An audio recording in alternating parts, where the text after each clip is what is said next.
Hi, I'm Staff Sergeant. I'm a tank commander in the Armored Corps. As you can see behind me is a Merkava Mark IV tank, part of the 401 Brigade. See the cannon, 120 millimeters. We have two machine guns, one that's attached to the turret. That's the part above here. It spins around the tank and can shoot at any opponent, any enemy at up to 5 kilometer distance. We have the part here that's called the chassis.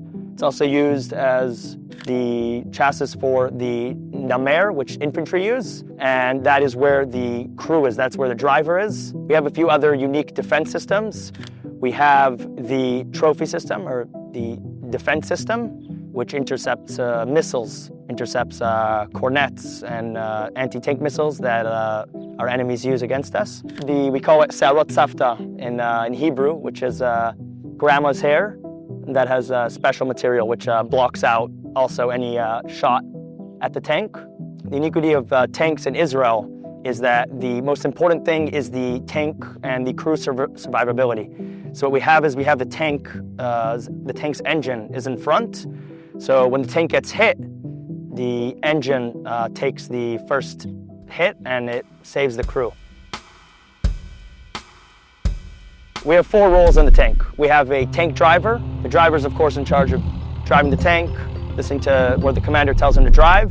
We have a gunner who shoots, he moves the turret and aims at the targets. He has 3 different guns to use. He has a Browning machine gun, he has a normal machine gun with 7.67 rounds, and he has the 120 millimeter cannon. We then have a loader who's in charge of loading the missiles and making sure that nothing gets caught in between the turret and the chassis. As you can tell, the turret can spin, and anything that is between the turret and the chassis can get damaged, and it's the loader's job to make sure that doesn't happen. And then we have me, I'm the tank commander. I give instructions to the crew. I listen to communications with the officer and the platoon commander and see what needs to be done, what's our mission, and I, of course, ensure the safety of my crew. Now, in order for a tank to operate, you need all 4 people to do their job well. A loader doesn't load well, ruins the experience of the tank. It will not operate.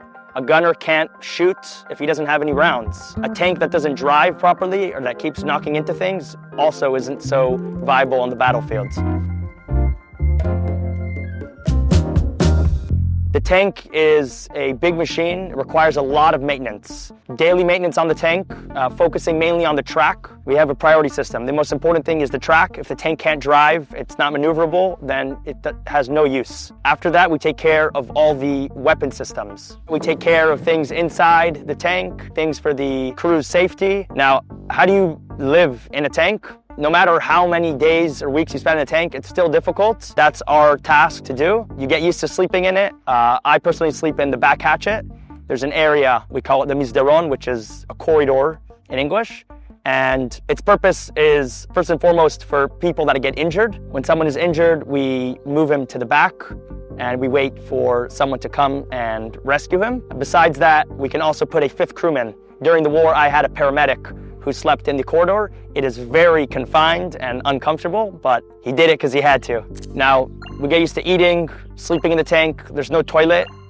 We just use garbage bags and our helmets. The tank gets very, very hot. It's actually hottest at night.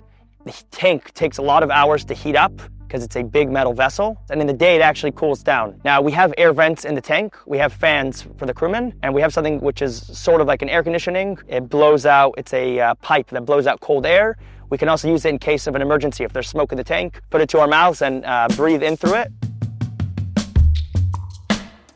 In general, we have lots of drills that get us ready for war and for difficult situations. We have drills for almost anything. We have drills for evacuation. We have drills for soldiers that get injured, whether it's the driver, loader, or gunner. We have a step-by-step instructions for the crewmen, what we do in each situation, and everyone knows what they need to do, and we practice that on a weekly basis. Before the war, we had something called precious time, where we had 2 straight weeks where we were just waiting to enter, and we trained from the morning to night getting ready for these situations. If a tank gets hit in the front on the engine, we have a drill for that. We know how to do almost anything, whether we're shot at, whether the tank blows up. And it's my job as a tank commander to give out those instructions in real time under crazy stress, sometimes even if you've been injured, and we're expected to do our job. We're trained and prepared for any operational activity. As you can see, I'm sitting on the engine. It's currently covered, but this is one of the safety measurements the tank has, which ensures survivability for the crew. We have the engine in the front, so if a shell or anti-tank missile is shot at the front of the tank, this will take the burden. We do know that the tank will then not be operational because there won't be an engine, and we're willing to live with that because our priority is to keep the soldiers safe. This is the 120mm cannon. It's attached to the turret. This wider part is for the gases to go outwards. When you shoot, there's a big reconnaissance. This whole cannon flies back inside the tank, and there's tons of gases that pass by here, and it can move up and down and spin 360 degrees. Here we have wind that comes out. When the engine starts, we have hot air coming out of here.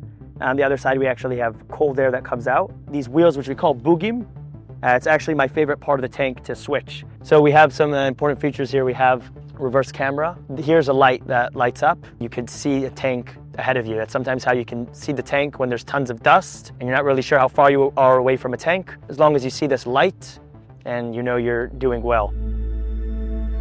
Our operation in Jabalia, my platoon led the brigade, and the first tank had a mine put on the tank in between the hatchet and the turret, and thank God it didn't explode. Had a lot of situations of civilians walking by with white flags, which of course we would never shoot at, and also sometimes civilians who are threatening our tank, who are filming our tank, and I know that they're giving up our coordinates to Hamas right now, but I won't strike them because they're not threatening me, and that's how we operate in the IDF. It's important for me to be able to say that I did my 100% to protect the country and the civilians here. I want people up north and down south by Gaza to be able to return to their homes. Still, unfortunately, many communities have not returned home yet, and their homes are still being rebuilt. And I know that when I'm fighting for them, and I'm fighting for their safe return.